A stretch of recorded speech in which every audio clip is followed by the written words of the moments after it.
Judges always ask about daily activities. They ask how you spend a usual day. They use your description to figure out whether or not your daily activities are consistent with the symptoms and limitations you describe. For example, if you claim to have trouble standing and walking because of severe pain in your legs, but you testify that you periodically go out dancing, the judge will doubt your testimony about your symptoms and limitations.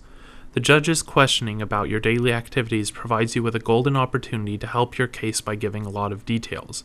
Let me give you some examples of what happens if you don't give details. The judge asks, "What do you do on a usual day?" You say, "Nothing." This is not a good answer. Sitting and staring at a television set is doing something. Sitting and staring out the window is doing something. Sitting and staring at a blank wall or at the ceiling is doing something. So describe to the judge what you do. Here's another bad example. The judge says, "What do you do on a usual day?" You say, "Oh, I do some cleaning, cooking, straightening up the house, sometimes some laundry, and going to the store."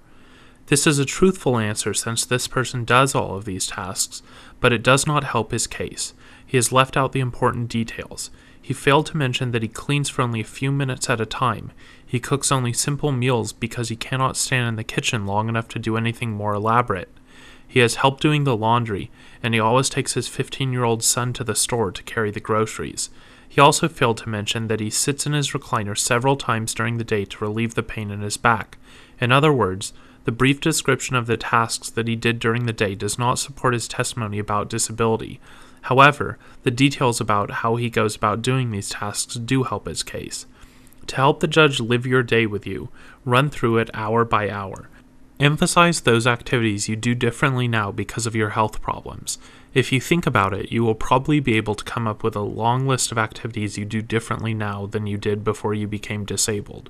These activities are important because they show how your disability has affected your life. Describe how long you do an activity and how long you rest afterwards. Tell where you rest, whether it is sitting or lying down, whether it is on the couch or the bed or a recliner chair. Tell how long it takes you to do a project now compared to how long it used to take you. Describe all those things that you cannot accomplish without help from other people, and tell who those other people are and what help they provide.